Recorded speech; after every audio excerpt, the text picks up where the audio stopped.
That it's a 2-door. Yeah. But it's not doing a burnout. It's running. Yeah. Oh, okay. I was like, I have a photo very similar to that I'm of sure you do. doing a big burnout. Right. Yeah. Right. This is how it runs. Welcome to episode 108 of the Drag Drive Repeat Show, presented by Summit Racing. This show, we're just naming it the Mega Week Mega Show. Get comfortable. Oh my gosh! Have you watched Uncle Buck? No, I haven't. You bastard! Come on. I'll watch it. I'll watch it before that is before your I only job between now and Friday, or you're gonna leave Saturday because you're in Nebraska boy, probably, right? No, I'm pretty local to Tulsa, so I live in Pryor. Yeah. Well, then you got like 3 days to watch Uncle Buck. I don't care if you have to buy it. Yeah. I'll reimburse you. I'll give you the $4 or whatever if you have to buy it on Prime. But you got to watch Uncle Buck, and then you'll get all my stupid jokes. Yeah, it'll make sense then, for sure. Yeah. For everyone. Everyone else gets it except the dude driving the freaking car. Yeah. That's the problem. Yeah, I'm like, what's Uncle Buck? Right. Here's the problem. There's a generational gap. I'm an old guy, but I look like a young guy.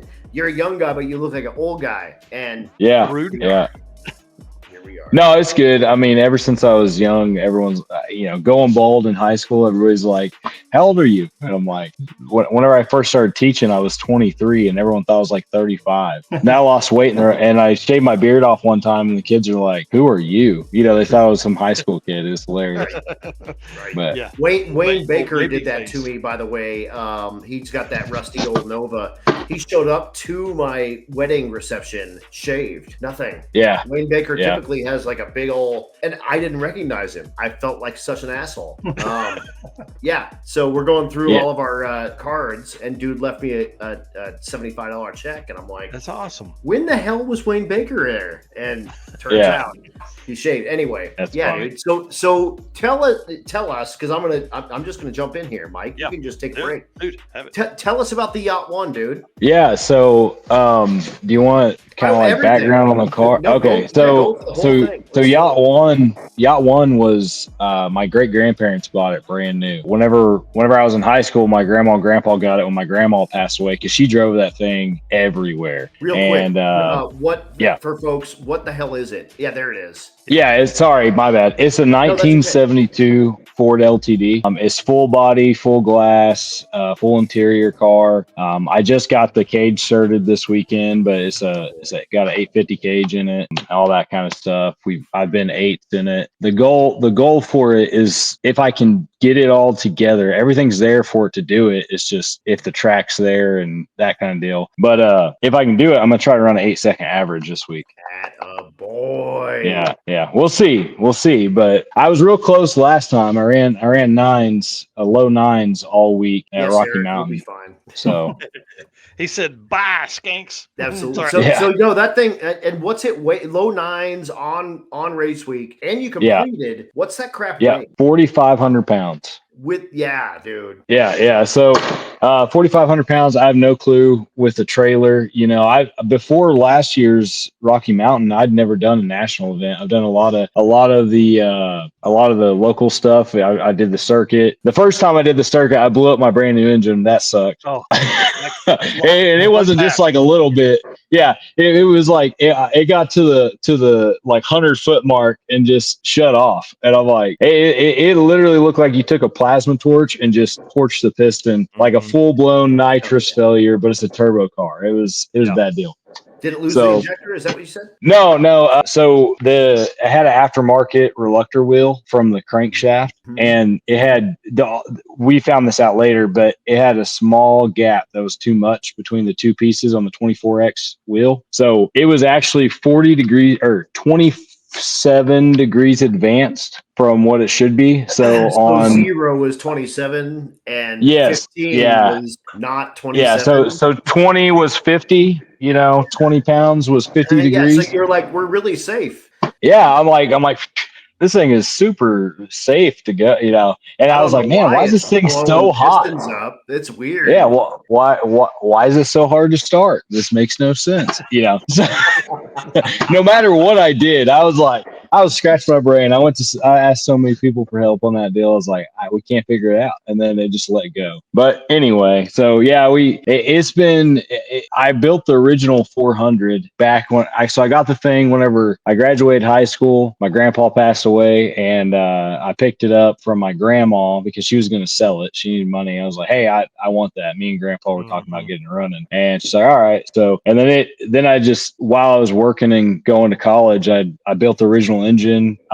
Basically everything under the car is new. I mechanically restored it, not paint, that kind of stuff. I don't really care, but mechanically it was great. Yeah. So the first time I had somebody do an engine for me, the block was actually cracked. So it sat with water and froze and cracked the block. Well, I didn't know. The guy's like, hey, I'm going to maglux it. And he charged me and all. He's like, yeah, it's great. No, it wasn't great. I mean, that thing ran awesome, but as soon as it got warm, that crack would just open up and start pouring antifreeze in there, and it'd backfire through because it would get combustion pressure in the crankcase. And I'm like, what is happening? Yeah, I didn't know. Yeah, I've learned everything on the LTD because anyway, my brother-in-law was like, hey man, you should LS swap this. This is back in, I don't know, like 2013, 2014 maybe. I wound up, I was like, man, I don't know. I started looking at it and I was like, well, I want fuel injection and I want overdrive. It kind of makes sense. So I got a 6-liter and a 4 LADE off a guy and swapped it. And I drove the thing around like that for a while. I was getting 23 miles a gallon. Dude, awesome burnouts everywhere you wanted to go. Super comfortable. And then I made the mistake of watching Sloppy Mechanics, and a camshaft came on sale. I know it. Camshaft and the turbo, and then it was all downhill from there. And now it's first time I went to the track, it ran like a 1240 at 112 or something like that, and everyone's like, what's that thing gonna run, like a 14? I'm like, I think it's gonna run a 12. And I freaking bent a rod, not at the track, on the way home. My buddy was riding with me. We make it past, everything's awesome. I'm driving it home, and then we just merge into traffic like nothing, and it bent a rod. I just start hearing tick tick tick tick tick. I'm like, oh great. So yeah, it's been a journey. It's been through a lot of iterations now, lots of different versions of Yacht One. So yeah, I love it, dude. He literally won the first broke trophy that year at the circuit. Right. Like, yeah, it was the first pass that he made. Like, yeah, walk up, yeah. he's like, I don't know what happened. He's on the phone with somebody about to cry, and we're like, what happened? He's like checking push rods and stuff, man. It was wild. Yeah, it literally. So I got it off the track, and then I parked in the pits, and I went to start the thing, and it backfired, and smoke is blowing out from under the hood. Like it was like a nitrous backfire. Blew the intake gaskets out, valve cover gasket, because it just ignited and just filled the whole crankcase.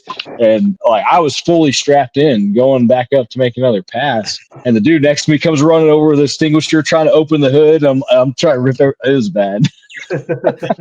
Yeah. But hey, fun story. Jumped in with Carl Bright. Big shout out to Carl Bright, White El Camino that kills transmissions or kills power glide. Yeah, it kills power glide. Well, 4 LADs, twin glides. Yeah, everything. That 632. Yeah, that 632 on nitrous. So Carl's actually Chris Pageant couldn't go with me this year. He was my co-pilot last year. So Carl's actually going to hop in with me. Oh, that's awesome. And so he's going to ride along. So that should be fun. How cool. But yeah, so like last year, you guys were talking about Matt letting people in. Whenever I finally decided like, hey, I'm going to go all out on the car, I built it to do Rocky Mountain Race Week. Like that was the goal. And I'm an ag teacher, and I never could really make it line up like with my schedule. So then I was like, oh, I'll do 2.0, and then that didn't work. And it was in Tulsa. I'm like, I'm just going to show up. I talked to Chris, and Chris is like, I'll bring a trailer, throw your crap in it, let's go. And so I got in last year just showing up, and we wound up, dude, honestly, which is rare. Like that's we're the only event that I know of in the circuit, I think as well, that like we'll turn you away and stick with you. Like it's no guarantee. If you show up, you may or may not get in. Right. I almost drove to Colorado the last year it was there, but I just couldn't make it happen with work. I couldn't get away, but because I knew Bandamere was going away, and I always wanted to race it, never got to. So race week last year was nuts though. Like for the first one, wound up second in unlimited and won the quick 16 shootout. I was gonna say you killed that quick 16, dude, in that crazy car.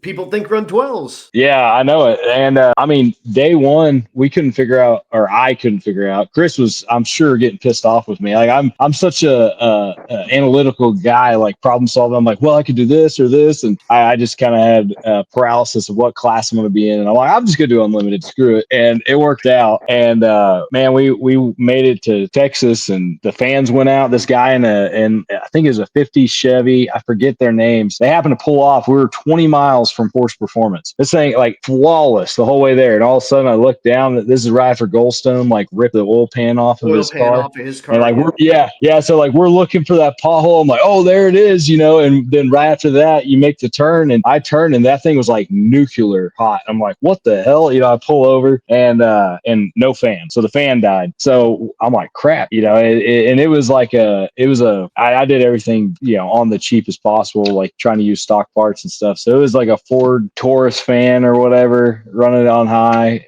I mean, it worked for a long time. I had that same fan forever, but if it died, and I have a fan on my transmission cooler, so I took it off. Those guys stopped and go, hey, we're not using our trans cooler fans, and it's these two little bitty, like looks like computer fans. So they pulled that off of their car. I strapped that on there, so I had like two little 8s, a little 10. So and it would keep it cool for about 20 miles. So we made it to the checkpoint, started overheat, like getting hot, did the checkpoint, and then we hung out, went to Buc-ee's down the road, and then it was getting hot. And then, Sean Slayball, he was like, hey, I got a fan, and we tried to make it work. It didn't. So some random guy's like, hey, I got a little fan. So I had 4 like small transmission fans on the radio. Dude, it worked awesome. It was great.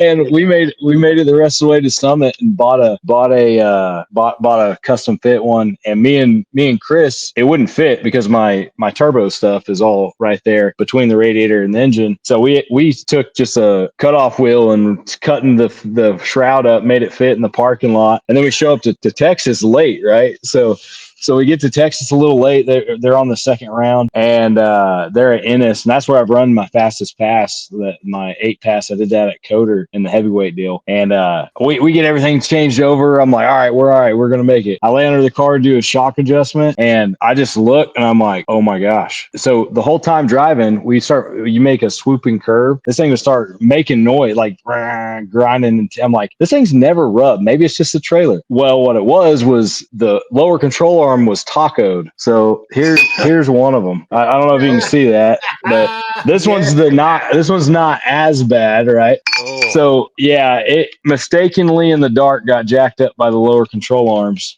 Who did that? Chris. He's like, I'm sorry. Anyway, so it's no big deal. But I get so we're freaking out. Greg Hurlbut jacked up Mark Cicino's car by the oil pan one time. Oh man. So to the OGs, dude, it's part of the deal. Yeah. So I'm scrambling around like maybe I can weld a piece of angle iron to it, or zip tie a pipe, just like make a pass. And Juggernaut guy, he had a F body. What is that arm? I can't remember what his arm was. Yeah, he had an F body torque arm that was like all wore out, and he's like, oh, this might work. So I took this off. I had the whole rear end hanging on the ground. He was over there grinding and cutting, and we were fitting it all and measuring it out. And so I ran that for a while. So we had old chopped up F body torque arms welded.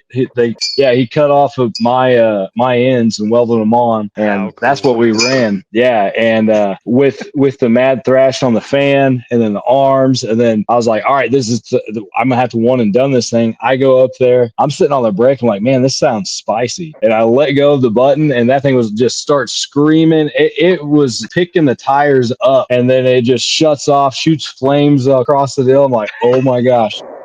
Well, and it was only supposed to make 8 pounds, but it went to 12 pounds, and then went from 12 to 40 pounds of boost in 0.3 of a second. It was rowdy. So what happened is the dome pressure sensor, the power came out of it. So it was reading 0. So it was just giving it all the line pressure it could make. And it was just that Force Performance turbo was like, let's go.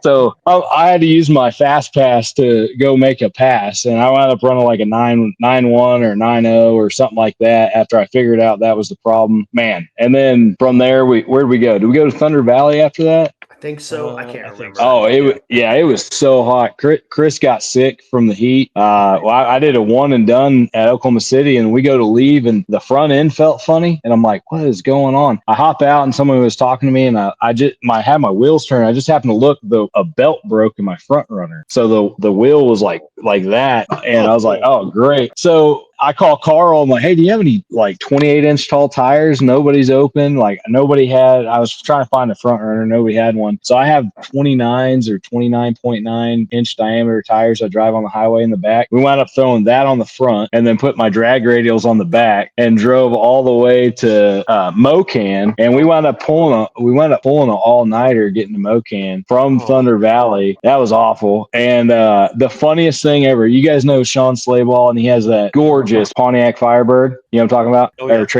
Or Trans Am. Anyway, so we're in the small town. He gets pulled over. It was kind of funny. And we're like parked over the gas station. There's like 2 or 3 of us just sitting in the dark watching him getting pulled over. But we go to this little town, and he made a wrong turn or something. And we wound up going down this alley. And I'm telling you, I used to off-road all the time. And this felt like a true off-road trail. And it was downhill in this tight alley, just bashing everything around. And yeah, man, I was like, I bet I would love to hear what Sean was saying at that point, because this car is way lower. Like the LTD was rubbing on the rocks in this alley. Man. Like, I'm not joking. Like it was hitting the floor pans. I'm like, I'm gonna bust a drag radial. This is gonna be over. Well, you got a 29-inch rear tire on the front. Right. Yeah, and it was still rubbing. But anyway, no, that was a crazy deal. After that we went to Mocan and blew up an alternator, and that Mocan's always sketchy for my car anyway, being that heavy and going that fast. And then we made it to Tulsa. Everything was good. Got in the quick 16 shootout deal, and I raced Bill Armstrong, which he's been way faster than me, and everyone was like, oh no, that sucks, and so I got Bill, and then I raced I can't remember the guy's name, but he has a real pretty like gunmetal gray Nova, I believe, or Chevelle. And another guy, he's from Oregon. He has that Fairmont, that 6-speed Fairmont. You know what I'm talking about? Yep, Nate Curran. Yeah, Nate, dude, that thing was fast. I don't know what we ran because it was a no time deal, but that had to have been a PB for me, because I as soon as I got that dude clicked into high, I was on the scramble, and I think it's Blaine Stark has a video, and there's a GoPro on his the back, the D pillar or C pillar or whatever, on the back of his car, and you just see my car, like he leaves on me because mine wouldn't leave hard because it was so slimy, and you just see the LTD just keep coming and just barely clip him at the very end. I had that thing turned up, and then after that I raced Unlovable Dusty, and that was a good time, man. Yeah, I can't wait to see that track. You saw the wheelie that he did, I think last week. Yeah. I was like, holy crap, dude. Got it turned up, man. It's gonna be awesome. Yeah. Wow. Well, I'll tell you this probably more than you need to hear, but your car is one of my favorites, man. It's so cool being just big and 4-door and just cool, man. It's just really, really cool. Well, I appreciate it. it. Yeah, I dig it. I keep going back and forth on if I want to build a faster car or something lighter or whatever. But this one will probably stay a street car. My only goals are like try to run an 850 in it and then be done. But I mean, the mile an hour is there, but I gotta get the front side to work. Jeff Moore, you could have a podcast in the trunk. I think that is one thing. Yeah, no kidding. It is fun about that car. Like you start looking at an 850 cage in that car, probably doesn't really get in the way as much. But dude, a 750 cage, you're just man. It would be hard to have a 750 cage in that car and drive it as much as you do. Yeah, because we'll take it to church and church, work, to the racetrack, whatever. I mean, it's a good one. That's so cool. Adam, what else you got for him? I just got done peeing. I don't know what he was saying, but dude, what movie are you gonna watch? Uncle Buck. Yes, sir. Yeah, I'll get it watched. Yeah, that's the first question we're gonna ask him when we come find you on Saturday. Here, I can share be like screen. pop quiz. Here. Yeah. Pop quiz. Yep. There you are, right there. It's a 2-door. Yeah. But it's not doing a burnout. It's running. Yeah. Oh, okay. I was like, I have a photo very similar to that I'm of sure you do. doing a big burnout. Right. Yeah. Right. This is how it runs. Uncle That's Buck. awesome. So yeah, it's pretty good. It's John Candy at his finest. Yeah. Okay. It was Yeah, I'll check it out. Prime time John Candy, man. It was a great movie. All right. Well, Jack, we'll see you soon. Couple days. Yep. 2 days. Thanks, guys. We'll see you. 48 Yeah, hours. we'll see you soon. All right, Yeah. Yacht One, baby. Yeah. Dude, how fun. Okay. We know the deal. We can't do this without you guys, our race car friends. Really, I mean, you truly do make this happen. This is you're one of the reasons we do this every week, week in, week out. So thank you so much for being here. Thank you for being our race car friends. Hit the share button as you come in here to get as many comments and stories going on in the comment section in the chat over there for the folks that are watching live. For the folks that are watching later, hit the comment section down below. Tell us what you liked. Tell us stories you've got from Rocky Mountain Race Week history. 10 years, 3,000 plus racers have attended Rocky Mountain Race Week events. There's been more than 15 events total. 10 years of this, man. It's been absolutely crazy. And we can't do this without our sponsors, man. They make the world go round for us. I can't wait to hang out with the guys at Summit. They're bringing the Summit truck for Rocky Mountain Race Week Mega Week. Deechworks, Eric and I are stopping by that shop in Oklahoma City on our way down, and invite anybody else that wants to. We're going to do that. Molly Motorsports, who is going to be on site. So we're going to have Eric Grillo racing the Nova. It's going to be awesome. I don't know if they're going to have a tent set up or not, but I hope they do. Driven Racing Oil, another one of our sponsors, they're going to be there on site with Driven Racing Oil. So there's a lot of stuff that's happening here that Matt has done an incredible job of keeping up with. Whole vendor row and everything. They've got tires going to be there. Summit's going to be there with parts trucks. There's a transmission builder. There's Quick Performance rear end builder, like all this kind of stuff. Howard's Cams is a big supporter of ours. All your valve train stuff. J-Wire Solutions, WAF Racing, Performer Built Transmissions, Car Chains 3D, Power Tube TV, Sweet Patina, and Racing Junk Classifieds. Man, that list is getting long, and we love it. And we appreciate every one of those. And if you have the chance, spend money in those spots when you can. Did you see